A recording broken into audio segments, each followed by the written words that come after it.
Supreme কোর্টের নির্দেশ অনুসারে অযোগ্য শিক্ষক শিক্ষিকাদের লিস্ট পাবলিশ করেছে স্কুল সার্ভিস কমিশন।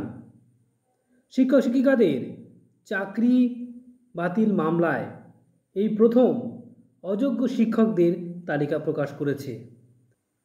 2016 সালের ফার্স্ট এসএলএসটিতে নিযুক্ত শিক্ষকদের চাকরি বাতিল হয়েছে সুপ্রিম কোর্টের রায়ে এবছর এপ্রিল মাসে। রিভিউতে কোনো সুরাহা মেলেনি।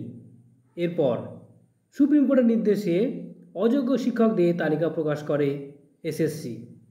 কিন্তু প্রশ্ন হলো, তাহলে আনটেন্টেড শিক্ষকরা তারা কেন বঞ্চিত হবেন?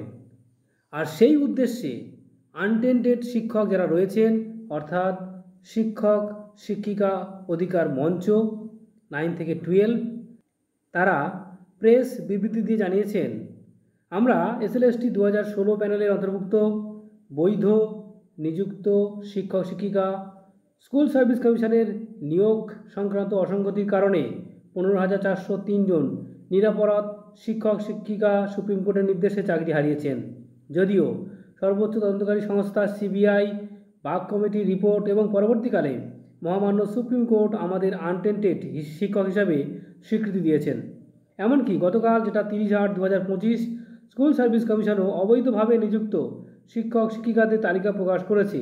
কিন্তু তারপরেও নিরপরাধ শিক্ষক শিক্ষিকাদের চাকরি ফেরানোর ব্যাপারে কোনো সমাধান বেরিয়ে আসেনি। আমরা পশ্চিমবঙ্গের ক্ষতিগ্রস্ত নিরপরাধ শিক্ষক শিক্ষিকা হিসাবে রাজ্যের মুখ্যমন্ত্রী মাননীয়া মমতা ব্যানার্জি মহাশয়া, বিরোধী দলনেতা মাননীয় শুভেন্দু অধিকারী মহাশয়, বিধায়ক নওশাদ সিদ্দিকী মহাশয় সহ রাজ্যের সমস্ত জনপ্রতিনিধিদের কাছে আবেদন করছি, আমাদের সমস্যার কথা বিধানসভায় তুলে ধরে প্রয়োজনে বিধানসভায় বিল পাস করে আমাদের স্বপদে বহাল রাখার ব্যবস্থা করা হোক। অর্থাৎ এটা থেকে পরিষ্কার যে রাজ্য সরকার যদি চায় তাহলে বিধানসভায় অর্ডিন্যান্স জারি করে এই সমস্ত শিক্ষকদের স্বপদে বহাল রাখতে পারে। এখন দেখার বিষয় মাননীয় মুখ্যমন্ত্রী এ বিষয়ে কোনো পদক্ষেপ গ্রহণ করেন কিনা। ধন্যবাদ।